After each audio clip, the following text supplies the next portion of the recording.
Yeah, man, it has come to the end of the week, man. Joe Quiz. Yes, man, it's a Friday and I feel like that.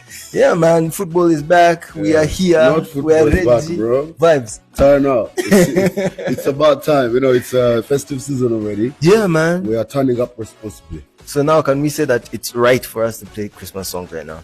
Yes, of course. They've already been playing Christmas songs all over the places I be at. What have you guys been doing out here? Do you have a Christmas tree?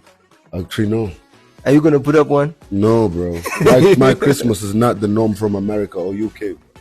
My Christmas is an African Christmas. What is that? All I care to see is my family, and that's about it. My cousins, my uncles, my grandma. Yeah. That's what it's about. I don't care about nothing. Hey, man, we do this show for the family. Yes, sir, always man. on form to inform, bombarding with no warning. I'm Chimp. I'm Joe Quiz Clean. If no one has told you, wish you the best festive season. It has begun. Please enjoy responsibly. Let's get it. Welcome to the show. In our headlines, Standard Chartered closing, Formula One in Africa. Alien Skin granted bail. No social media for kids. Let's get it. Standard Chartered Bank is planning to sell its wealth in retail banking business in Uganda, Zambia, and Botswana. And they're trying to focus on more profitable areas. So they'll be moving. And customers with these bank accounts can be able to use this for about 18 to 24 months, which is the period that they're going to use to go through this shift. And I think this is sorry sad. for you who has a It's sad Standard Chartered for account. all the people that use Standard Chartered because it gives us the best user experience. It actually has. The app is so good. It's so clean. You have very few issues with this particular and bank. if you're like traveling international as well, Yeah. the visa, the services are everywhere. But the point is, they want to focus their resources in places they're making more money, which can be, understood Well, they're by any quadrupling business or person. maybe 10x the return. They're really getting return on investment. Maybe here we're just giving them small money. Not maybe, I think it's a fact because Uganda, we have Zambia here and Botswana. They've not been making the cut. Yeah, man. Our currency is not. Those currencies of those countries are not really strong like that. So The beauty is 18 to 24 months is what you have using the whatever. Make your decisions accordingly. South Africa is set to host a Formula One Grand Prix in Chalami. This is in Gauteng, located in Gauteng, right? In South Africa. And we love to see this. This is going to be happening in 2027. Whoa. Right? So the projections are showing that this facility is meeting international standards, which is going to be positioning it as a global venue for Grand Prix. Right? And we just love that Formula One has chosen South Africa as one of the countries here in Africa that they'll be coming to, We get to see Formula One back in Africa. Now we have prominent racers like Lewis Hamilton and Max Verstappen that came out to say they just really want this sport to go back to South Africa because of the atmosphere in South Africa, African feeling. and the South African heritage with racing. And we just love to see that Formula One is part of this large heritage of South Africa racing. And yeah, man, apart from just Formula One, I've seen so many other things, MotoGP, so many things are down there. And in World South Cup Africa. too. Yeah, and World Cup, And we love that it's top of mind when they think of Africa, and it represents us so well, because now these roads are going to be clean, they're going to be smooth. So we just love to see it, right? Yeah, you love to see it. I feel like it's a little boring to see cars running around, but I have a couple of friends that will be enjoying this sport. I'm not going to pretend here like I like watching little cars. It's like, what are you guys watching? I can't understand it. Okay. We go back to soccer, Morocco 2025. That's where we are. Ferrari or Mercedes? Nah, Toyota, bro. Toyota. I'm a Toyota guy. It goes everywhere. Tanungu. Where is those guys? The I'm a Subaru guy. Toyota guy, not a Subaru guy. All right. I'm a realistic champion. On November 28th, 2024, a renowned musician, Alien Skin, his original name, Patrick Mulwana, was granted bail alongside his bodyguard, Awan Julius Mugabe, and of course they were facing charges of causing harm to a staff of the Samba Hospital. And they were let go at 1 million shillings, and their sureties had to come up with about 5 million non-cash bond to have them go. And of course there was a separate charge about the iPhone 15 Pro as well, about 3.5 million. He's also been granted bail for that, and he will be back in court on 13th January 2025. As we speak, the fan gone boss is in Makinde, enjoying his greens. Yeah, so he's home now. Yes, you know, everything has been rectified. You know, as we've had, and I saw a video. It's very controversial with his greens in here. Some bottle of some very famous drink, controversial guy. Enjoying himself really from now prison. that his hair is gone. The man said he's going to switch religion. Crazy. Inshallah, alhamdulillah. Crazy, but nonetheless, you know, he's a funny guy. He gets out and he says all of these things. Me, my thing is, his name is Mulwana. Nenga Rachi Mulwana. That's quite funny as well. You know, we listen. We don't judge. But all that aside, though, I feel like we learned something from this. Yeah. I think our hospitals need to take us more seriously, but also I feel like we need to respect public services and just people offering us services like a doctor. You know, let's treat them better. But I think it's also something to note that our hospitals may be negligent here and there from other people I would be listening to commenting on this particular situation. So the gun faces both ways. I think we can do better. Mulwana, muregela okulwana. Never chaliu. Australian Parliament has passed a law banning children under the age of 16 from using social media platforms.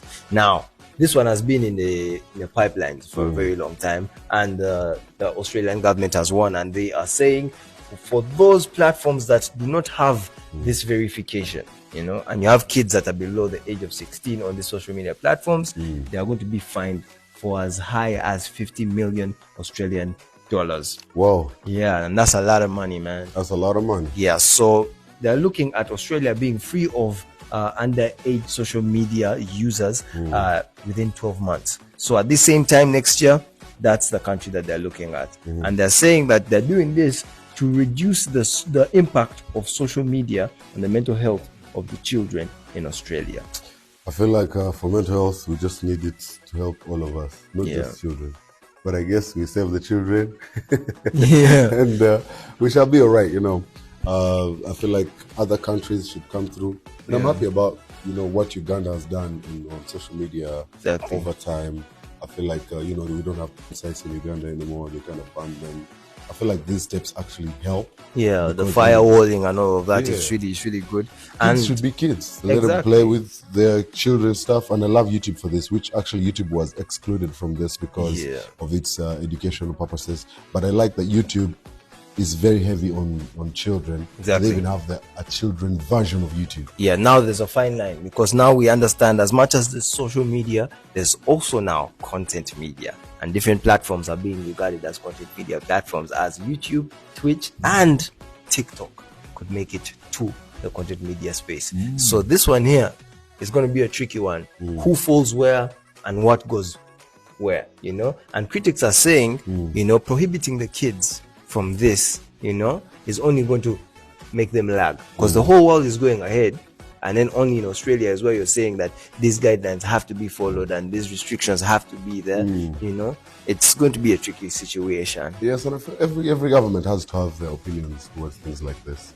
But of course, it is a good thing, we must say. Yeah, it's a good thing. We want to see it everywhere, and let's protect our children in any way we can. Yeah, if it's better for the mental health, it's better for everybody. I thank you. And of course, you know, it's that time we get a champion in society. Yes, who do we have in studio today? Are they in studio? Yeah, they're not in studio today. Yeah. But we talked to Awan Ori. She's a team leader at the Alpes to the Nile project.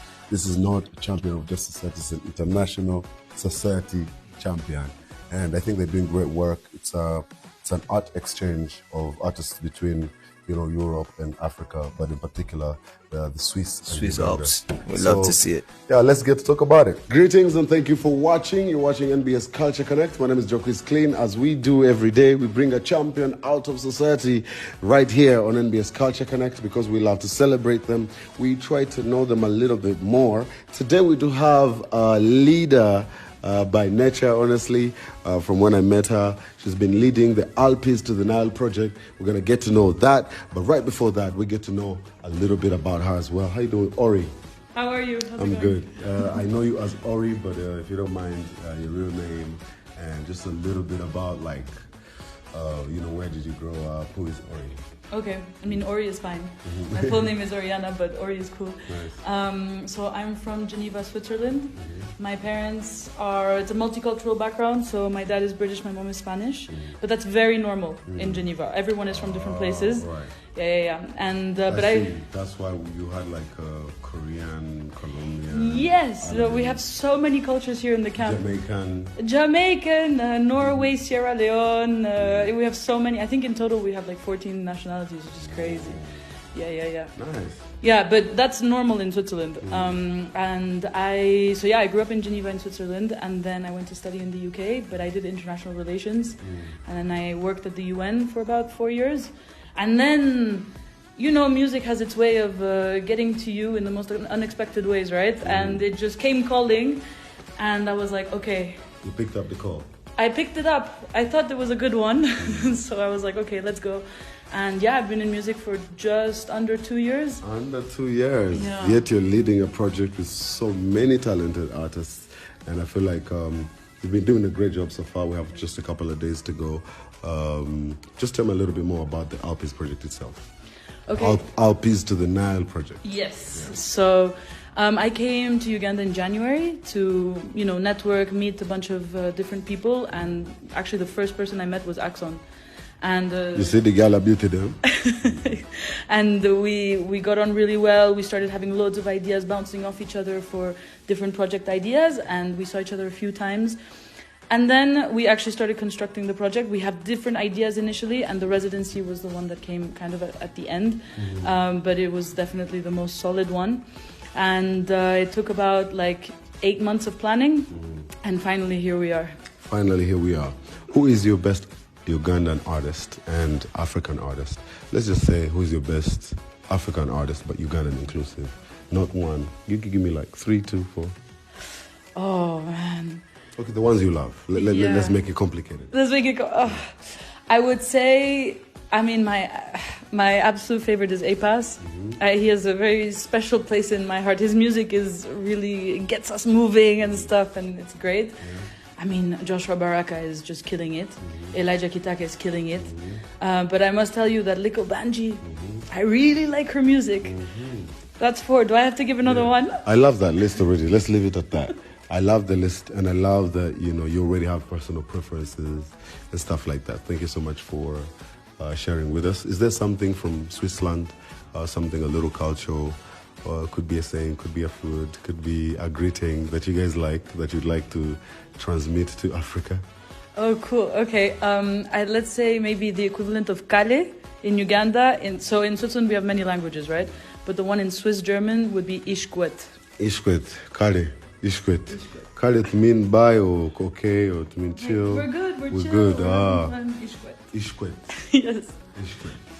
All right, man. Thank you so much, Ori. Thank you. Until next time. This has been an exclusive for NBS Culture Connect and the Alpiz to the Nile project. My name is Jocus Clean, and this is Ori, our team lead. Yeah, the golden boy with the silverback, ready to give us platinum knowledge. Jocus Clean. What are you giving us or leaving us with this weekend? Yeah, every time you say silverback, it takes me all the way to southwest of the country. Yes, sir. Where Windy, impenetrable. That's right. Yes, sir. They say, Agoga yani goga butosia.